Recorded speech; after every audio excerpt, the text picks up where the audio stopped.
매일 새벽 5시에 울리는 알람 소리와 함께 최윤희의 하루가 시작됩니다. 45살의 윤희는 이미 5년째 같은 시간에 눈을 뜨고 있었죠. 작은 원룸 부엌에서 도시락을 준비하는 손길이 익숙하면서도 조심스럽습니다.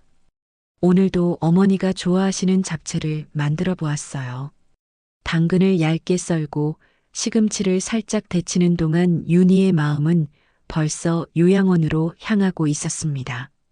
지하철 2번을 갈아타고 버스를 한 번 더 타야 도착하는 요양원까지의 길은 이제 윤희에게 일상이 되었어요. 창밖으로 스쳐가는 풍경을 보며 윤희는 문득 자신의 청춘이 언제 지나갔는지 모르겠다는 생각을 했습니다. 25세 대학을 졸업하고 취직을 준비하던 중 아버지가 갑작스럽게 돌아가시면서 윤희의 인생은 완전히 다른 방향으로 흘러갔죠. 요양원에 도착하면 언제나 같은 풍경이 윤희를 맞이했어요.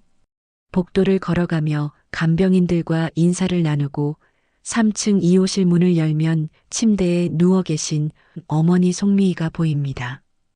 73살의 어머니는 뇌경색으로 쓰러진 후 3년째 거동이 불편하시지만 딸이 오는 시간만큼은 정확히 기억하고 계세요. 윤희가 문을 열고 들어서면 어머니의 눈빛이 먼저 반갑게 빛나다가 이내 미안함으로 가득 찬 표정으로 바뀌곤 했습니다. 윤희야, 또 왔구나. 이렇게 매일 올 필요 없는데. 어머니의 목소리는 늘 작고 조심스러웠어요. 윤희는 밝은 표정으로 도시락을 꺼내며 대답했죠. 엄마, 오늘은 잡채 만들어 왔어요. 엄마가 좋아하시는 거예요. 하지만 마음 한편으로는 어머니의 미안해하시는 눈빛이 자신의 가슴을 아프게 한다는 걸 윤희도 알고 있었습니다. 윤희에게는 남동생 둘이 있었어요. 첫째 동생 민수는 대기업에 다니며 바쁘다는 핑계로 한 달에 한 번도 얼굴을 비추지 않았고, 둘째 동생 민호는 자영업을 한다며 더욱 뜸했습니다. 처음에는 교대로 어머니를 돌보자고 했지만 시간이 지나면서 자연스럽게 모든 책임이 윤희에게 넘어왔죠. 윤희는 원망하지 않았어요. 아니, 원망하지 않으려고 애썼습니다. 어느 날 오후 윤희가 어머니와 함께 요양원 정원을 산책하고 있을 때였습니다. 휠체어를 밀며 천천히 걷던 중 벤치에 앉아 계신 한 할머니가 어머니를 보고 깜짝 놀라며 손을 흔들었어요. 미희야, 송미애 맞지? 그 목소리에 어머니도 놀란 표정으로 고개를 돌렸습니다. 은순이구나. 변은순.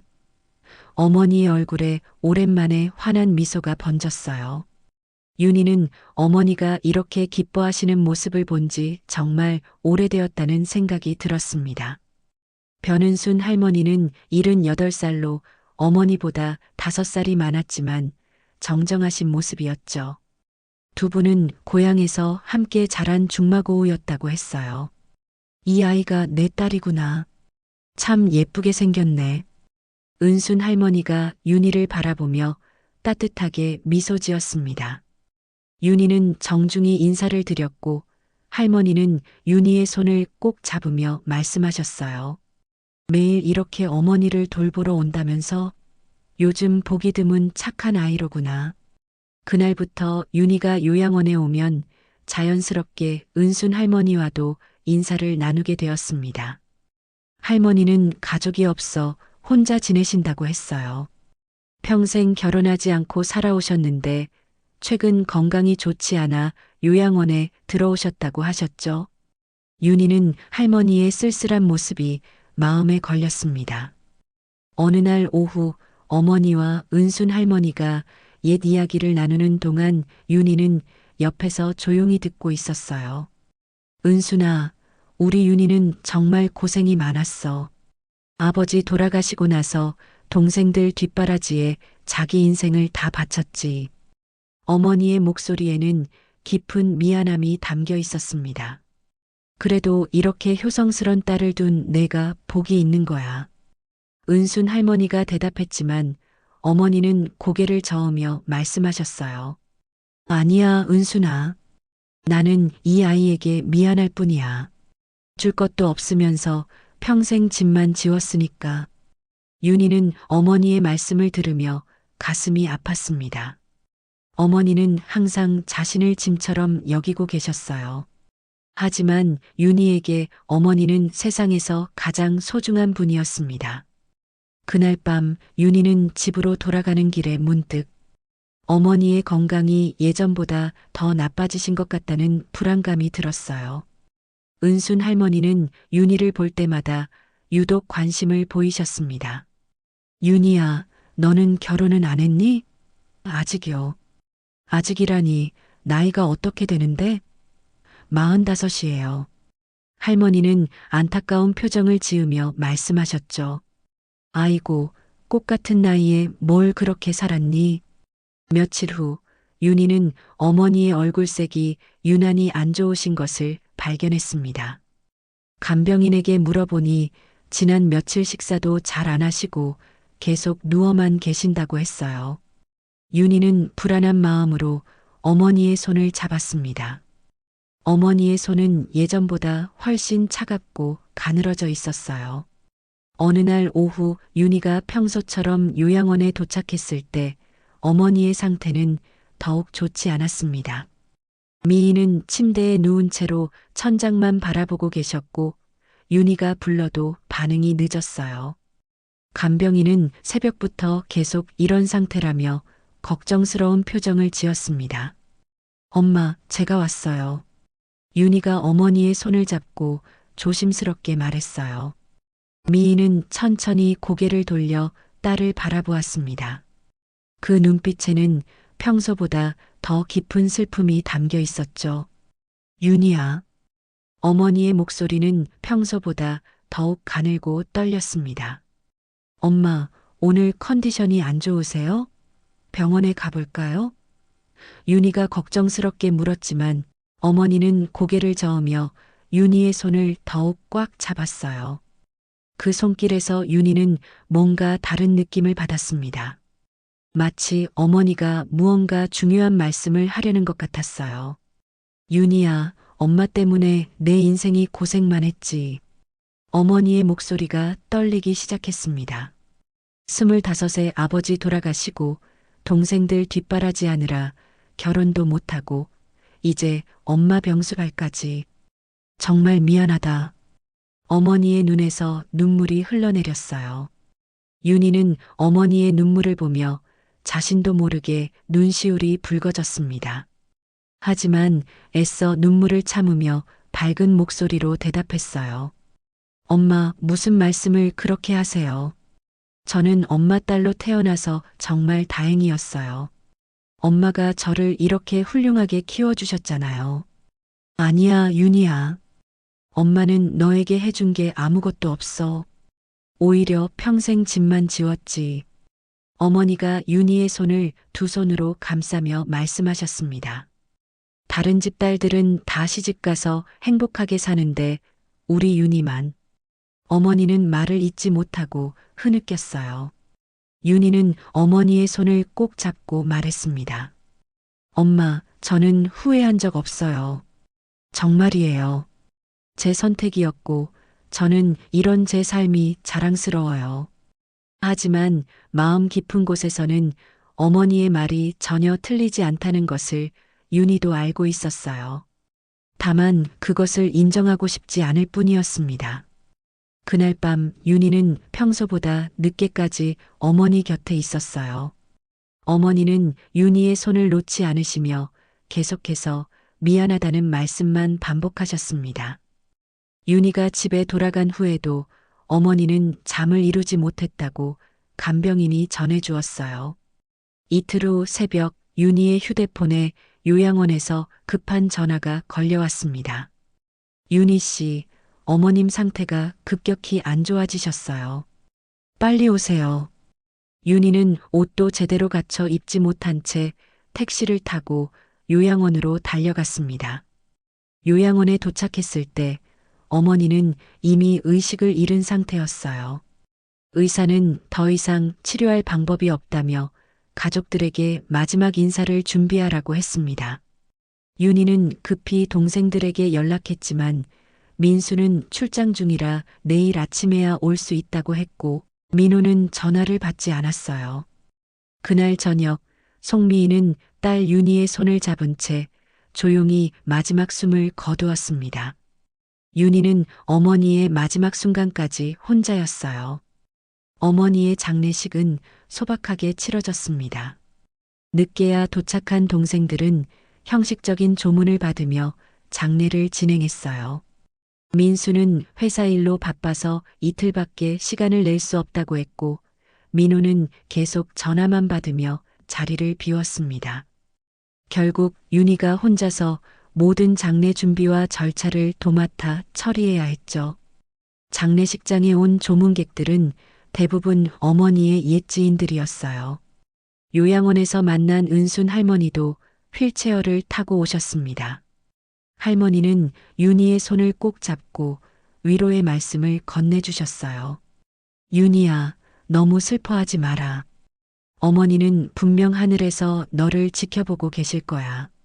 3일장을 마치고 화장을 한 뒤 가족들은 어머니가 남기신 유언장을 확인하기 위해 변호사 사무실에 모였습니다. 윤희는 어머니가 유언장을 남기셨다는 사실조차 몰랐어요. 변호사가 봉인된 유언장을 개봉하고 내용을 읽어주기 시작했습니다.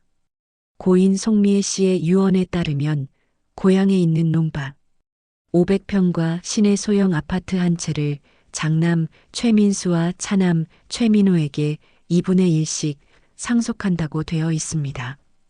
변호사의 목소리가 조용한 사무실에 울렸어요. 윤희는 귀를 의심했습니다.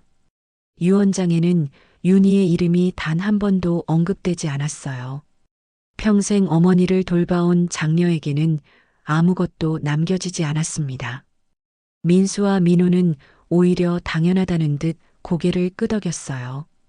어머니가 현명한 판단을 하셨네. 아들들이 가문을 이어가야 하니까. 민수가 차분하게 말했습니다. 윤희는 아무 말도 하지 않았어요. 놀랍긴 했지만 어머니의 마지막 뜻이라면 받아들여야 한다고 생각했습니다. 마음 한편으로는 서운함이 없지 않았지만 어머니를 원망하고 싶지는 않았어요. 아마도 어머니는 아들들이 더 필요할 거라고 생각하셨을 거였습니다. 누나는 뭐 혼자 살면서 필요한 게 많지도 않잖아. 우리는 가족이 있으니까 더 필요하고. 민호가 무심하게 말했어요. 그 말을 들은 윤희는 가슴이 쓰렸지만 역시 아무 대답도 하지 않았습니다. 유언 처리가 끝난 후 윤희는 혼자 어머니의 유품을 정리했어요. 요양원 방에 남겨진 어머니의 물건들은 많지 않았습니다. 낡은 옷가지 몇 벌과 윤희가 어릴 때 그려준 그림, 그리고 가족 사진 몇 장이 전부였어요. 윤희는 어머니의 마지막 눈빛을 떠올리며 조용히 눈물을 흘렸습니다. 그때 윤희의 뇌리에 어머니의 마지막 말씀이 떠올랐어요. 엄마는 너에게 줄 게 아무것도 없어. 어머니는 정말로 자신이 딸에게 남겨줄 것이 없다고 생각하셨던 거였습니다. 윤희는 어머니의 마음을 이해할 수 있었어요.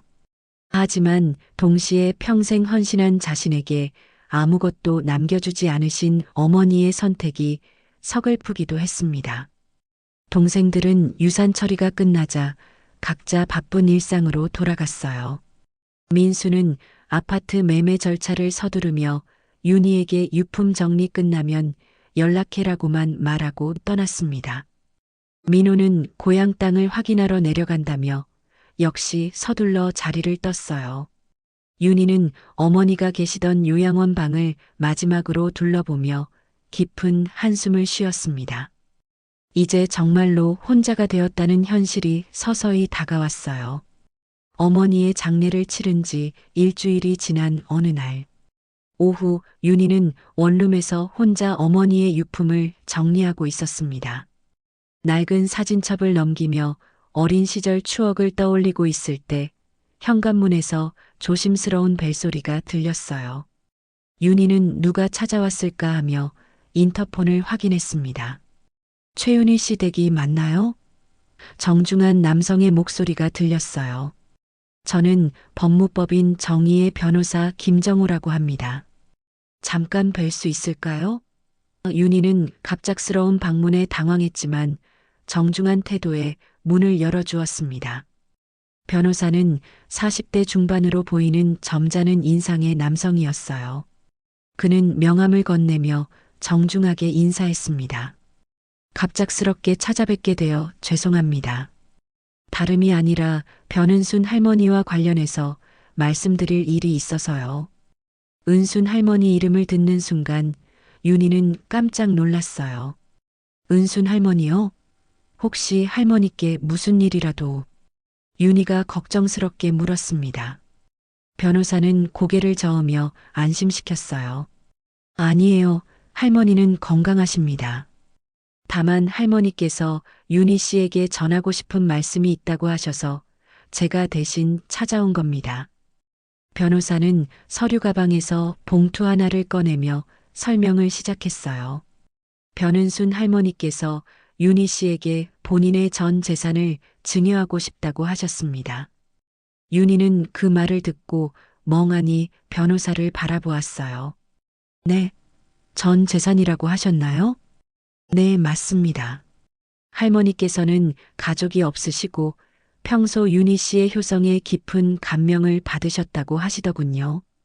변호사가 차분하게 설명했습니다.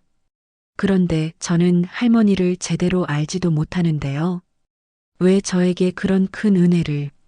윤희는 도저히 이해할 수 없다는 표정으로 말했어요. 변호사는 미소를 지으며 말했습니다. 할머니께서 직접 설명해 달라고 하셨는데요.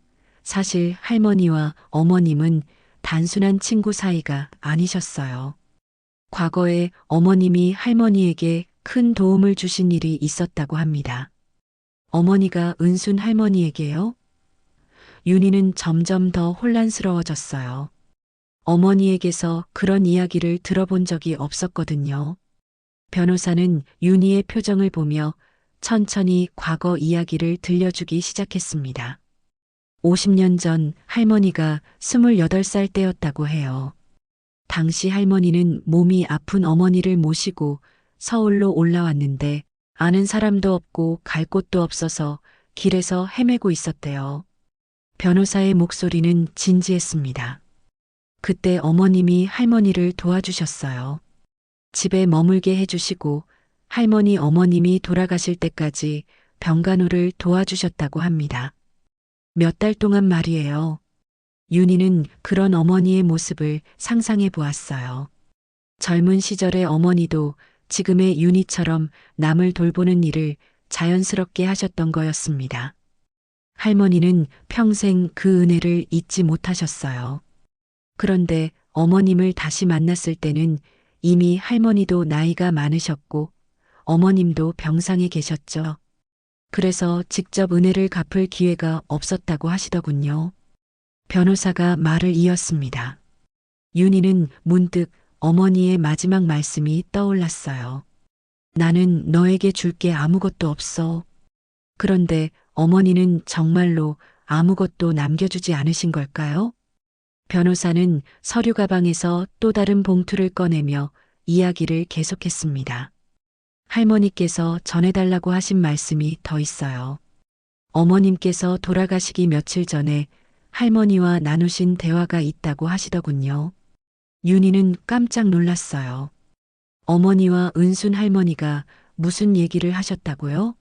윤희는 어머니가 마지막 며칠 동안 거의 의식을 잃고 계셨다고 생각했는데 할머니와 대화를 나누셨다는 건 처음 듣는 이야기였어요. 할머니 말씀으로는 윤희 씨가 집에 돌아간 어느 날 저녁 어머님이 간병인에게 부탁해서 할머니 방으로 잠깐 모셔달라고 하셨다고 해요. 변호사의 목소리에는 감동이 담겨 있었습니다. 많이 힘들어 하시면서도 꼭 할머니와 이야기해야 한다고 하셨대요. 변호사는 잠시 숨을 고르고 어머니와 할머니의 대화를 전했어요. 어머님께서 할머니에게 이렇게 말씀하셨다고 해요. 은순아, 나는 우리 윤희에게 줄 게 아무것도 없다. 평생 희생만 시키고 결혼도 못하게 하고 이제 늙어서는 병수발까지 시켰는데 남겨줄 게 없어서 너무 미안하다. 윤희는 그 말을 듣는 순간 눈물이 왈칵 쏟아졌어요. 어머니는 마지막 순간까지 자신을 생각하고 계셨던 거였습니다. 힘든 몸으로도 할머니를 찾아가서 딸을 부탁하셨던 거죠. 그러면서 어머님이 할머니에게 부탁하셨다고 해요. 나 대신 이 아이에게 은혜를 갚아다오. 내가 평생 갚지 못한 그 마음을 윤희에게 전해다오. 변호사가 윤희의 손에 봉투를 건네며 말했습니다. 이건 할머니께서 직접 쓰신 편지예요. 윤희는 떨리는 손으로 봉투를 열었어요. 할머니의 정성스러운 글씨로 쓰인 편지가 들어 있었습니다. 사랑하는 윤희에게라는 제목으로 시작된 편지에는 할머니의 진심이 담겨 있었어요. 편지에는 할머니와 어머니의 젊은 시절 이야기가 자세히 적혀 있었습니다. 50년 전 할머니가 28살 때 몸이 아픈 어머니를 모시고 서울로 올라왔는데 그때 윤희의 어머니 미희가 베풀어준 따뜻함이 할머니의 인생을 바꿔놓았다고 했어요. 아는 사람도 없고 갈 곳도 없던 할머니를 집에 머물게 해주시고 할머니 어머니가 돌아가실 때까지 몇 달 동안 함께 병간호를 해주셨다고 했습니다. 할머니는 그 후 평생 혼자 사시면서 부동산 투자로 상당한 재산을 모으셨어요. 변호사가 설명했습니다. 서울 강남 지역에 건물 여러 채와 아파트들을 소유하고 계십니다. 할머니께서는 가족이 없으시니 이 모든 것을 윤희 씨에게 물려주고 싶다고 하셨어요. 윤희는 믿을 수 없다는 표정으로 변호사를 바라보았어요. 그런 큰 재산을 저 같은 사람이 받을 수 있나요? 윤희는 여전히 현실감이 없었습니다. 평생 원룸 월세도 힘겹게 내며 살았던 자신에게 이런 일이 일어날 줄은 꿈에도 생각하지 못했어요. 할머니께서 어머님과의 마지막 대화에서 이렇게 약속하셨다고 해요. 미희야, 걱정하지 마. 윤희는 이제 내 딸이기도 해. 내가 나에게 해준 것처럼 나도 윤희를 돌봐줄게. 변호사가 할머니의 말을 전하며 미소 지었습니다. 편지의 마지막 부분에는 할머니의 당부가 적혀 있었어요. 윤희야, 이제는 내 인생을 살아라. 어머니의 사랑과 내 마음을 받아서 행복하게 살거라. 그리고 언제든 필요하면 이 할머니를 찾아와라. 윤희는 편지를 읽으며 계속 눈물을 흘렸어요. 어머니는 정말로 자신에게 아무것도 남겨주지 않으신 게 아니었습니다. 오히려 가장 큰 선물을 준비해 두셨던 거였어요. 변호사와의 만남이 끝난 후 윤희는 며칠 동안 꿈을 꾸는 것 같은 기분이었어요. 할머니가 남겨주신 재산 목록을 보니 정말로 상상할 수 없는 규모였습니다. 강남구 압구정동의 상가 건물 2채, 서초구의 오피스텔 10채, 그리고 현금까지 합치면 수십억 원에 달하는 재산이었어요. 윤희는 은순 할머니를 직접 찾아뵙기로 했습니다. 요양원에 가서 할머니를 만났을 때 할머니는 윤희를 보자마자 환하게 웃으며 반겨주셨어요. 윤희야, 왔구나. 변호사가 다 설명해줬지? 할머니의 목소리에는 따뜻함이 가득했습니다. 할머니, 정말 감사합니다. 하지만 이렇게 큰 은혜를 제가 어떻게 받을 수 있을까요? 윤희가 할머니의 손을 잡고 말했어요. 할머니는 윤희의 손을 토닥이며 대답하셨습니다. 윤희야, 이건 내 어머니가 나에게 부탁한 일이야. 나는 약속을 지키는 것뿐이지. 할머니는 윤희에게 어머니와의 마지막 대화에 대해 더 자세히 이야기해 주셨어요. 내 어머니는 마지막까지 너 걱정만 하셨어. 자기는 딸에게 아무것도 해준 게 없다고, 평생 희생만 시켰다고 그렇게 미안해 하시더구나. 할머니의 눈에도 눈물이 고였습니다. 할머니, 어머니는 저에게 세상에서 가장 큰 사랑을 주셨어요. 그런데 어머니는 왜 그걸 모르셨을까요? 윤희가 슬픈 목소리로 말했어요. 할머니는 고개를 끄덕이며 대답하셨습니다. 부모 마음이 다 그런 거야. 자식에게 더 많이 해주지 못한 걸 미안해하는 게 부모 마음이지. 할머니는 윤희에게 따뜻한 편지 한 통을 더 건네주셨습니다. 이건 내가 너를 위해 따로 쓴 편지야. 앞으로 힘들 때마다 읽어봐라. 편지에는 할머니의 삶의 지혜와 윤희에 대한 사랑이 담겨 있었어요. 할머니는 윤희가 이제부터 자신만의 인생을 살아가길 바란다고 적어두셨습니다. 그 후 며칠 동안 윤희는 새로운 삶에 대해 진지하게 고민했습니다. 갑작스럽게 생긴 재산으로 사치스럽게 살고 싶지는 않았어요. 대신 어머니와 할머니의 마음을 기억하며 의미 있는 일을 하고 싶었습니다. 윤희가 재산 상속 절차를 밟고 있을 때 뒤늦게 소식을 들은 동생들이 찾아왔어요. 민수와 민호는 윤희의 원룸에 나타나서 믿을 수 없다는 표정을 지었습니다. 누나, 정말 그 할머니가 재산을 다 물려준다고? 민수가 놀란 목소리로 물었어요. 그런데 누나 혼자 그 큰 재산을 다 가지는 게 맞나? 우리도 가족인데. 민호가 조심스럽게 말했어요. 윤희는 동생들을 조용히 바라보며 차분하게 대답했습니다. 이건 어머니의 마음이야. 어머니가 은순 할머니에게 부탁하신 일이고 할머니가 나에게 주신 거야. 동생들은 윤희를 설득해 보려 했지만 윤희의 마음은 확고했어요. 어머니가 돌아가실 때 유언장에 내 이름은 없었잖아. 그때는 아무 말 안 했으면서 지금 와서 가족이라고 나눠야 하는 건 좀 그렇지 않니? 윤희의 목소리에는 평소에 없던 단호함이 있었습니다. 누나, 그래도 혈육인데 이렇게 하는 건. 민수가 말하려 했지만 윤희는 조용히 손을 들어 말을 막았어요. 나는 평생 가족이라는 이름으로 희생했어. 이제는 내 삶을 살고 싶어. 이건 엄마의 마지막 선물이자 나에 대한 사랑이야. 결국 동생들은 윤희를 설득하지 못하고 돌아갔어요. 윤희는 그들을 보내며 홀가분한 기분이었습니다.